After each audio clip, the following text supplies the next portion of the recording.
কেমন আছো নাতি নাতনিরা? অনেক দিন পরে তোমাদের সামনে এলাম। দেখো কি রান্না করছি।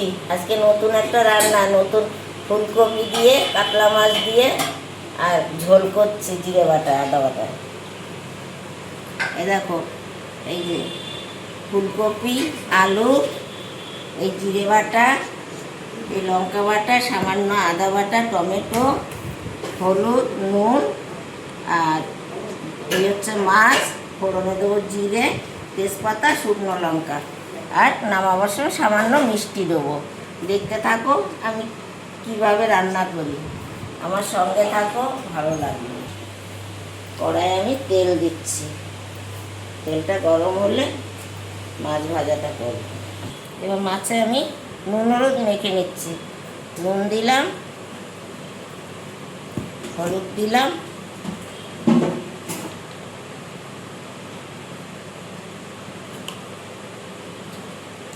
সামান্য একটু গোলমরিচের গুঁড়ো দেবে, তাহলে মাছটাতে যদি কোনো আষ্টে গন্ধ থাকে সেটা আর থাকবে না।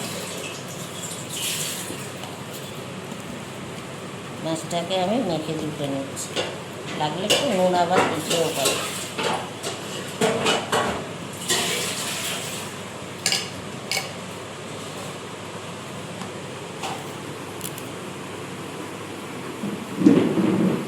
ভালো করে মাছটাকে নুন হলুদ মেখে নিলাম।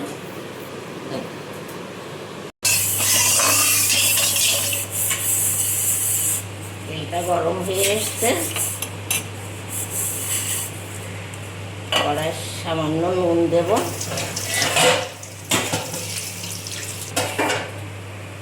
মাছটা আমি কড়াই দিই।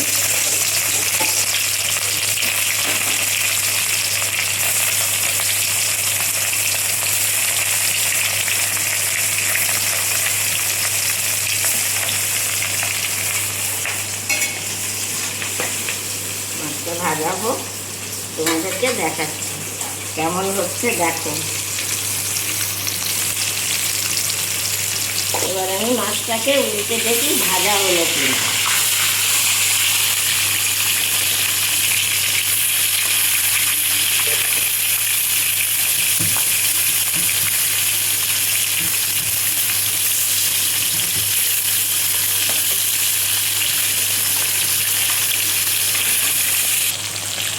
দেখো খুব সুন্দর ভাজা হয়ে গেছে।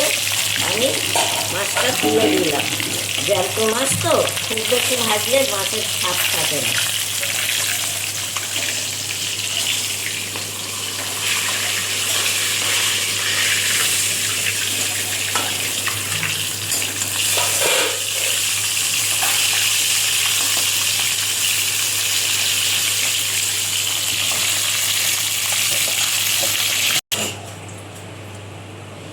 এবার আমি কপিটা ভেজে নেব।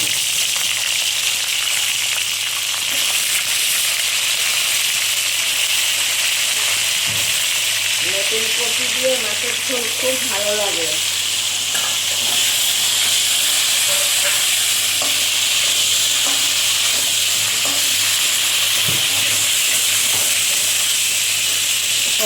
এই যে ভাজা হয়ে যাচ্ছে, আমি আরেকটু ভাজা হলে তুলে নেব।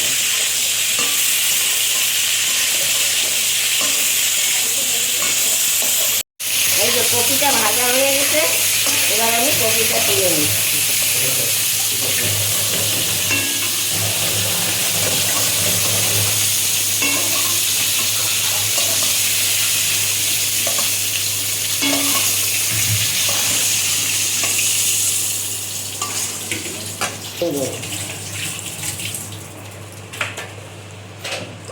জিরে ফোড়ন দিলাম, লঙ্কা তেজপাতা ফোড়ন দিলাম। এবার আলুটা দিয়ে দিলাম।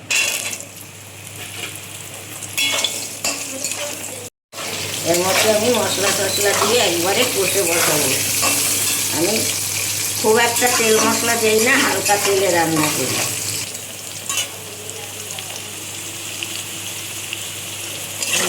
এবার নুন হলুদ মশলা সবই দিয়ে দেবো।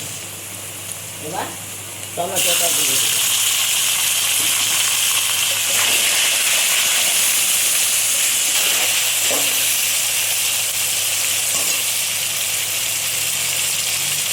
হলুদ দিলাম,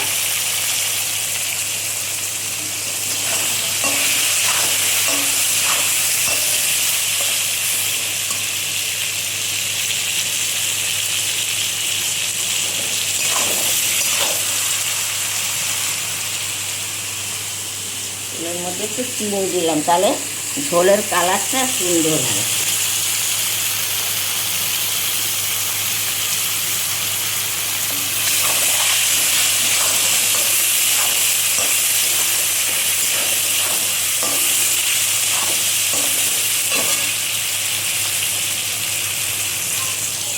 জিরে বাটা দিচ্ছি এবার, এটা হচ্ছে জিরে বাটা,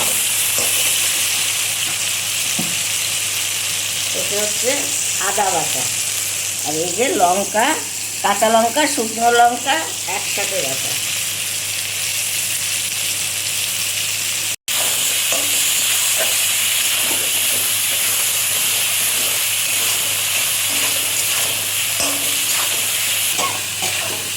আর এখানে গরম জল হচ্ছে, আমি মাছের ঝোলে সবসময় গরম জলই দিই।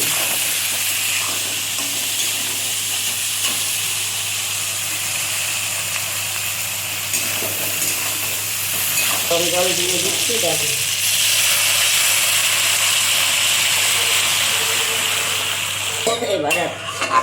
এবার আমি জল ঢেলে দিলাম, মাছটা আর কপিটা একসাথে দেব, নতুন কপি তো বেশি জাল হয়ে যাবে।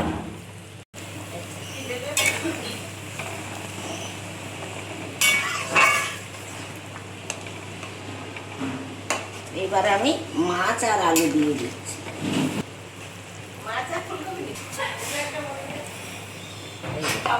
ফুলকপিটা দিয়ে দিলাম, মাছটা না, এই যে মাছটাও সঙ্গে সঙ্গে দিয়ে দিলাম।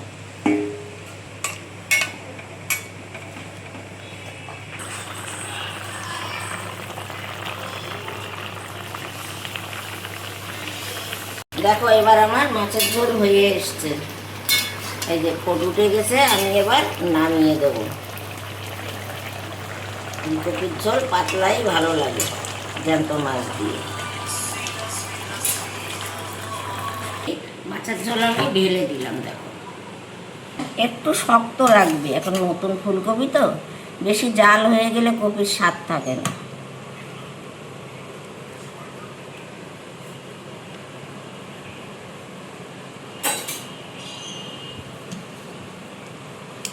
দেখো কেমন হলো, এইভাবে রান্না করে খাবে, খুব ভালো লাগবে জ্যান্ত মাছ দিয়ে ফুলকপির ঝোল। এবার আমি ভিডিওটা রাখি, তোমরা আমার পাশে থেকো, একটু সাবস্ক্রাইব করো, রাখি এবার ভিডিওটা। এদিকে লাইট